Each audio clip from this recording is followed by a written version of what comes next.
Shawn, East Tennessee Guinea Pig Rescue, and today we are going to clean the cage. Everybody does it different. This is kind of how I do it. I try to keep, I do chips only because once you get past about 10, 20 pigs, linens get, you get a linen mountain. Let's just say that it's hard to keep up with, especially when we don't have a washer and dryer here, so we have to take everything elsewhere. This tends to work a lot better, I think. Only because I can spot clean too. So let's say you get a spot of poop and pee, you can pretty much just scoop it and have the rest to be kind of decent. As opposed to the linen, you're gonna have pretty much a mess. Gonna change the whole linen. So what I like to do first is we always do a kitchen because of course everyone knows that guinea pigs poop and pee mainly where they eat. So I always try to do a kitchen. A couple different ways to do it. I got big kitchens, I got little kitchens. Big kitchens I do just a tad different.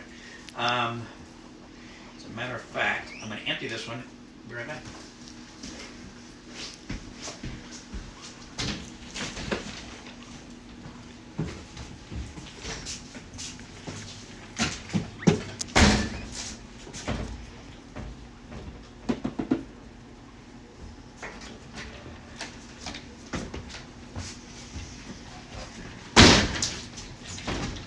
Then, I like to find any wet spot because when you have this many pigs and you have 2 water bottles, it's inevitable you are going to have a wet spot.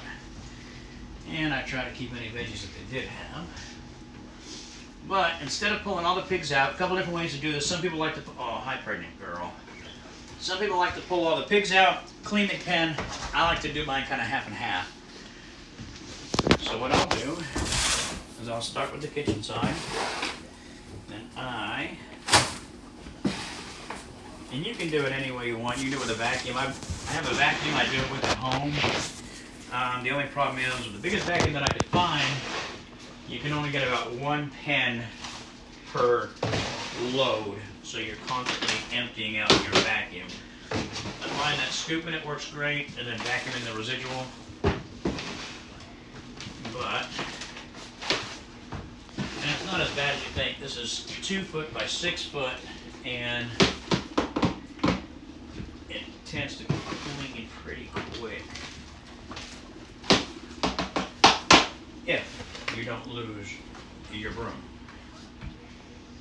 which I lost my broom.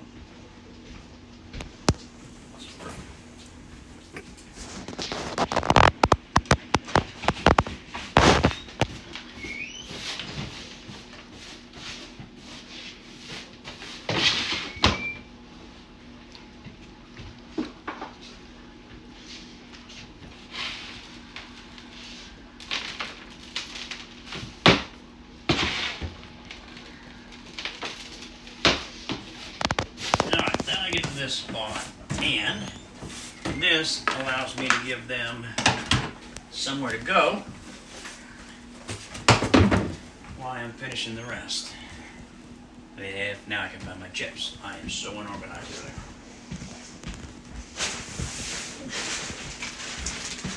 There we go.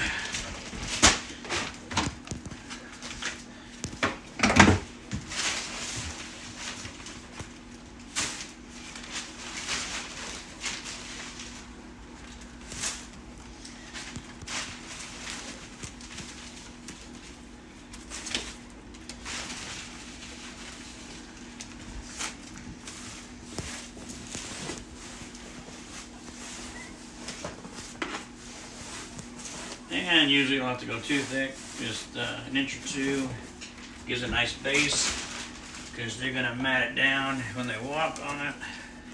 Plus, you're going to have hay on it anyway, so you just want to have something that catches anything that's wet and or moist. Now, with that, I will give them something to keep them occupied.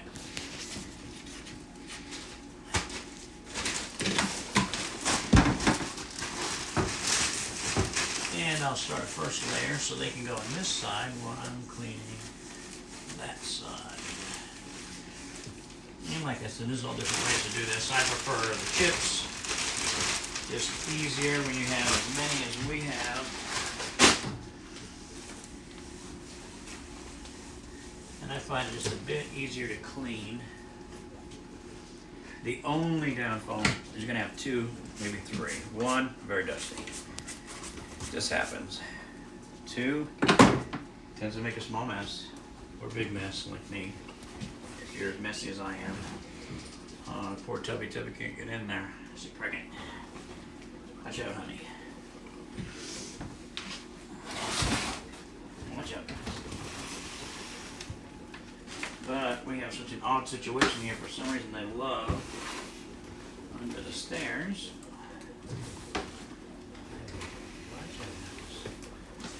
And this is, I feel doing it this way just tends to, I know it's stressful anyway doing all this to them, and I just feel like maybe this way, maybe not at the moment, but it tends to be a little less stressful on them because it still gives them a place to go and they're not like stuck in a pan or something for a few minutes while you're, watch out guys, watch out.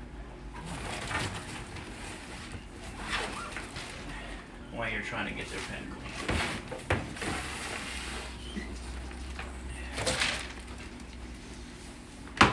All right. Come on, guys. Watch out. Watch out. Watch out.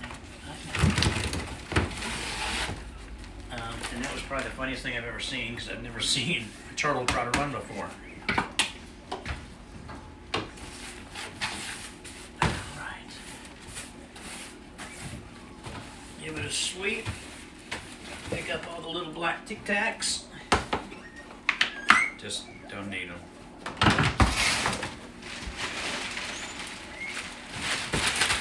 Add some more chips.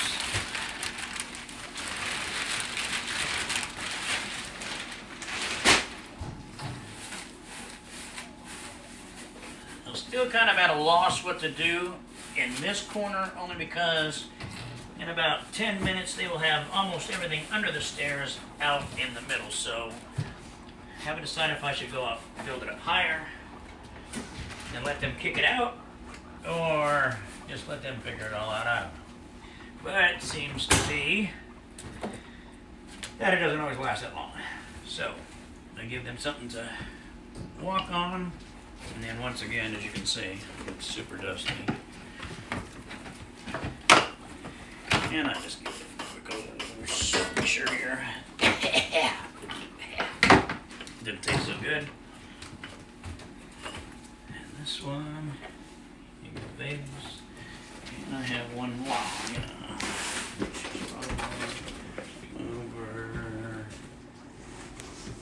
And one last thing to top it off. The cherry on the top.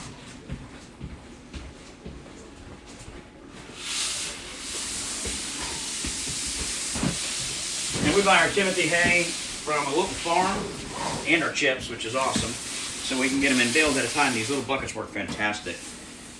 Jamie found these on Amazon.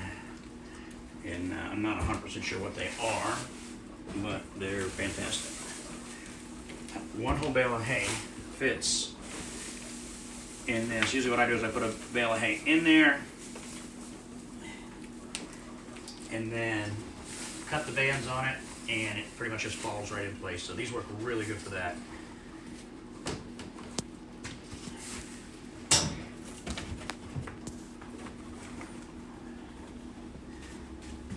And go on ahead.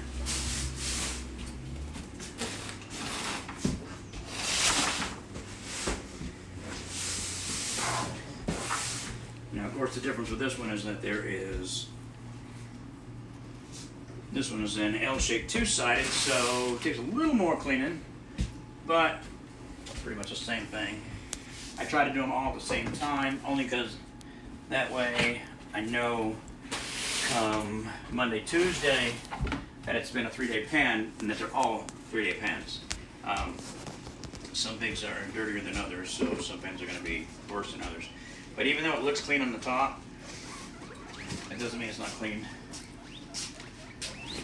That doesn't mean that it's clean underneath. See, that looked clean on top, but underneath we have that. So 3 days is really about the much you want to push it, because you're going to get that. And anybody that's had guinea pigs for more than 10 seconds knows that that is a perfect place for one fly to get in the house and start a whole colony. And before you know it, they're here. So it's not the worst of ideas to about every 3 days to do it. If you're using linens, of course, you can see it immediately. And I guess that would be the downfall to the chips, because once again, as you can see, clean on top, dirty on bottom. And it happens very fast.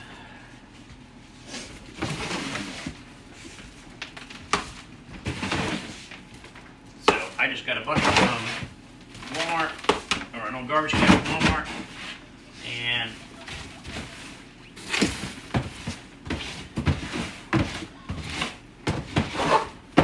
the chips, one thing I love about the chips is it keeps everything dry. And I have a poop scoop here somewhere, or did, or poop scrape, right? All right. And that's what I love about the chips, is that you're not dealing with a bunch of wet. It's dry. It keeps the moisture and any kind of mold to start growing, because it'll happen. Doesn't matter. You see moisture and heat, and you got mold growing and not even realize it. Especially with all the little tiny places that you have, tight places. And like I said, for me the chips work. Some people want to do other stuff, and it's whatever you have for space. I guess another thing that people don't know is the kind of chips. Cedar chips are a no-no because they have very sensitive respiratory systems. You want to use a kiln-dried chip, like a pine shaving of some sort. Once again, like I said, we have a local farm that we get our chips and our hay from, so that tends to work. But biggest thing, shop around, save some money. These are expensive. They're fun. They're loud. But this is what we found that works the best for our rescue. But of course everybody's different, and we just kind of took a little bit of what we learned from everybody and kind of put that all into making what works for us. There's that lady in California, Shawn, and we've learned a lot from her. So if you guys have any questions that you can't find answers for, 9 times out of 10, she is fantastic. Look her up. She's LA guinea pig, and she's wonderful. Other than that, a lot of this stuff is trial and error. You're not really gonna hurt a pig unless you drop one. You're just gonna, and every pig is different. So just try what works best for you and your pig. And I'm gonna finish cleaning this one, and we'll see you guys next time.